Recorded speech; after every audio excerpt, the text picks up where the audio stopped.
by the time we've wrapped recording on this one, we've seen it where even WWE on their worst week, in their worst possible situation, just phones down to Orlando, platoons in a bunch of people, and they pull a 2.5 rating out on a Friday night, which is the best rating they've ever had on Fox since moving over there. So, I mean, like, that's a competition that they're against. They're against, the 600-pound gorilla that can do almost anything.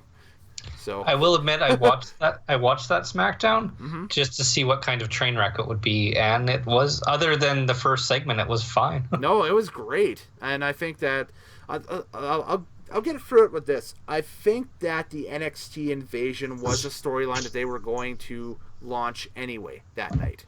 Mm-hmm. So I think that didn't really matter in the plans or anything like that. I think that they just utilized the assets that they had, and they rolled it out there, and now it looks like that NXT took advantage of, SmackDown when they were down and out. Yeah. Which is, that's fine if you're trying to build something for, Survivor Series and the inclusion of NXT. Yeah, no. Remains to be seen what happens on Monday on Raw as we record this and that stuff and whatever. And you guys will know what had happened by the time this goes out, just due to the fact that life and tape and stuff. But whatever. But you know what I mean. That we'll have to wait and see what happens in the weeks going forward and that stuff and everything. But I think that with them launching the angle as they did, I think they took a accident and made it into a happy accident instead. And I was like, woo, okay, this, Yeah, they got lucky. From what I've heard, there was a chance where the NXT talent could have been late. Yeah. Oh, yeah. That's why Paul Heyman was milking his promo. Yeah. Just so they can make sure all the talent was there in time, which it worked out. But yeah, there was a chance where, well, we could have had our women's title match, and that was it. Yeah, apparently the stories that I had heard and seen online is that when that show went to air at 6 o'clock Mountain and whatever it is, Eastern or whatever it is, there was something like only 6 talent in the building. That's it.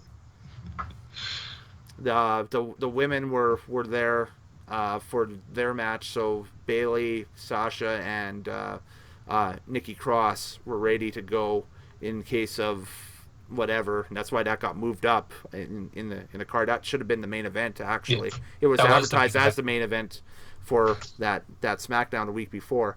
And Brock and Heyman were the opening segment, but they were going to, Paul had the earpiece in and that stuff and was told, okay, go as long as you need to. Milk it. Milk. And then by the end of that opening promo, the NXT bus had arrived and everybody was there and ready to rock and roll. So yeah. So that was that is so cut and dry and so last minute. But that's pro sports. That's anything can happen off of that. So anything can happen in a World Wrestling Federation. You know what I mean? Oh boy, can it!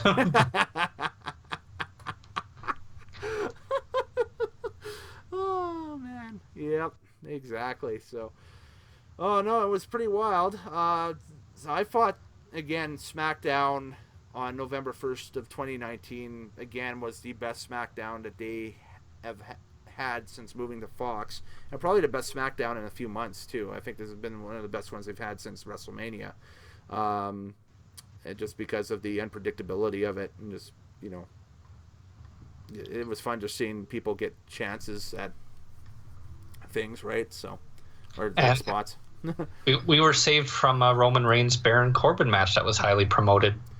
I would rather see Adam Cole versus Daniel Bryan for the NXT title over Baron Corbin and Roman Reigns on the main event on a Friday night. Yes, I do appreciate that. Yeah, I think that was a quite the old card subject to change in our favor.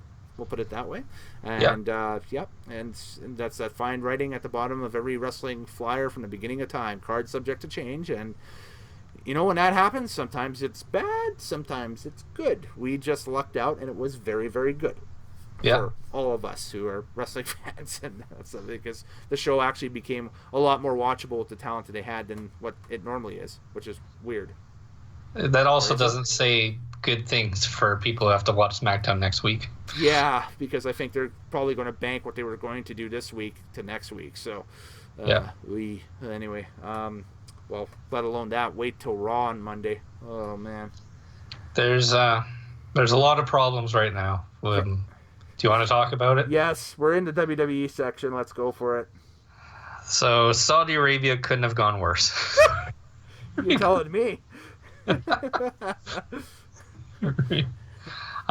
Everything from a rumored financial issue with the payout from the last couple events, to the feed being pulled by Vinnie Mac, to the delayed planes for over a day, to where the wrestlers were being hostage, to where Vinnie Mac decided to bail before his talent can get out and not show any leadership. And then, they finally got home last night. Yay! Yeah. With a lot of them, eating up their off weekends and that stuff from this and whatever, because I don't think WWE had any house shows booked other than NXT this weekend at all, or for anything or whatever. So, because I saw a severe lack of posting from their social media team on how the house shows went down over this weekend and that stuff for this past weekend. I think that it is. Ultimately, Morehouse, it's you have a shady businessman in Vince McMahon.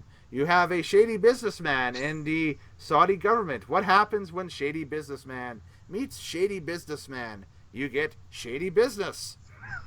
Yeah. And somebody usually ends up in a body bag. This time we were lucky that nobody got killed over there, but from what it sounds like, it could have been very close too. So I don't know. But it just is... it was not the ideal trip for them. And it's a Saudi trip, so of course everything happens when they go over. Saudi Arabia has become the new Bizarro Land, I think. Unfortunately. Whereas Bizarro Land, when they come up to Canada, is a good thing because the crowd is adversely hot to things that are on TV and whatever, and we're just quirky like that. The trips over to Saudi Arabia is Bizarro Land, where if something can go wrong, they will during that show. Because they have not had a clean show yet over there. And they've done 4 of them. Well, let's see. The first one we had, just a very boring Royal Rumble. Well, we had... The potential was there. It was very funny, and it ended up being very hilarious. But a few inches more, and Titus O'Neil's career is over. If he slides in, he goes either neck first or shoulder first into the edge of the apron at the speed he was going. Yeah. That was your highlight of that one. Then the second one, you had 4 old men injure each other with Taker and Kane and Hunter and Sean. Yep. Then you had the next one, one of the worst matches ever on paper. 2 old men trying to injure each other. With 2 old men trying to injure each other instead of Goldberg, yes. Accidentally injuring each other. Yes. Yeah. And then this one you have, Saudi lockout. Yeah. This is just... I mean, they have the deal. They have the business deal. And I think they obviously will have to work out what they want to do, with the deal going forward. I imagine that if they try to cancel out the litigations and the legal ramifications of it and that stuff, forever and a day would be so detrimental to WWE. Like, it could potentially, create a situation where I don't want to say WWE would go out of business, but it would be severely financially detrimental to them. They'll be hanging out with Ring of Honor. Yeah, exactly. They'd be at the opening of our podcast in the winter time when we do the winter odds and sods at that point. If we look at this, But. It'll be interesting to see what they do in April, because from what I'm hearing and reading, half the talent has no interest in ever going back now. Yep. The pool of talent that stayed home for this one was about the same pool that stayed home from the last one. So, your Daniel Bryans, Sami Zayn. I think Kevin Owens was in there too. Yeah, Kevin doesn't go because he's friends with Zayn. Yeah, he's friends with Sammy, which is that's cool. The women, The women don't go, yeah. they don't go. They've just allowed Natty and Lacey on this one to do a historic match, and their gear was very. It reminds me of those suits from Naked Gun. Well, no, not just that. It reminds me of just training day stuff. Like they were at the PC going through a match. Like, Yeah. I didn't bother watching the card. I boycotted the card, as you saw on the channel. If you're a regular subscriber to the channel, I put up a review of Bad Blood 1997 as my crown jewel replacement, and that was voted by you guys. So thank you very much again for picking the show, and we'll do that again in November for just a straight up classic one. And that's always fun to do those. It's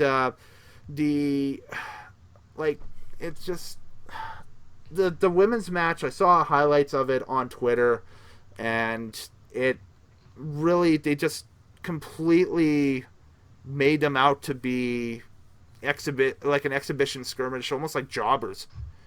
And that's the thing. It's just they were only allowed to do catch wrestling.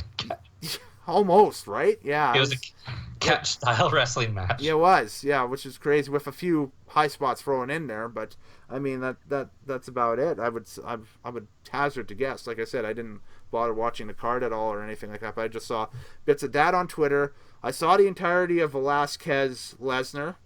Mm-hmm. I think that they showed it on Smackdown the next day. Yep. And Velasquez Lesnar, which I think was another stall tactic for time. Now looking back at it, which is good. It's very Goldberg DDP from Halloween Havoc in '98, but whatever. There we go. Man, it was, to me, it was very.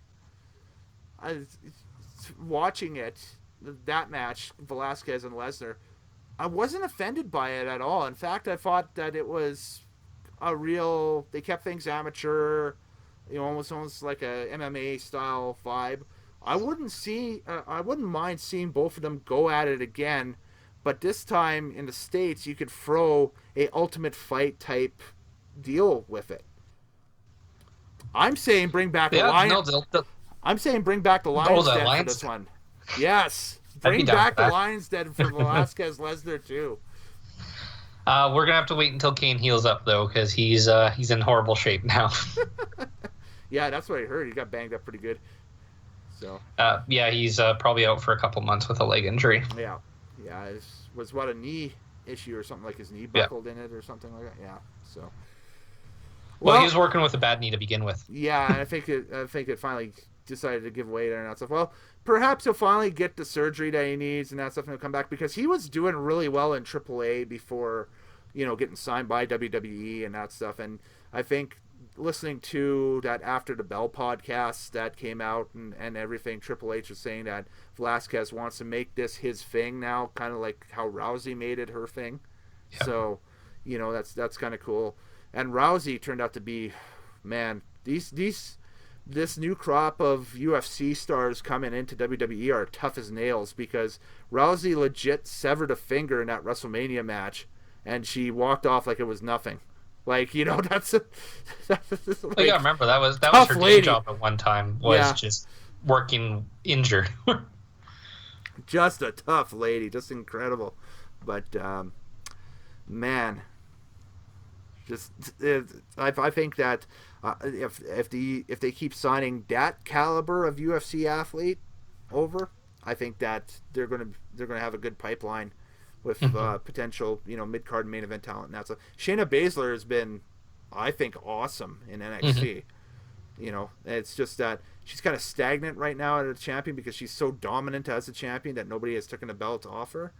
And I thought that, with the draft coming and everything like that, this would have been the perfect opportunity for NXT to draft Asuka, bring her in, and you build something towards TakeOver War Games for that belt, and you have, Asuka and Baszler, but nope.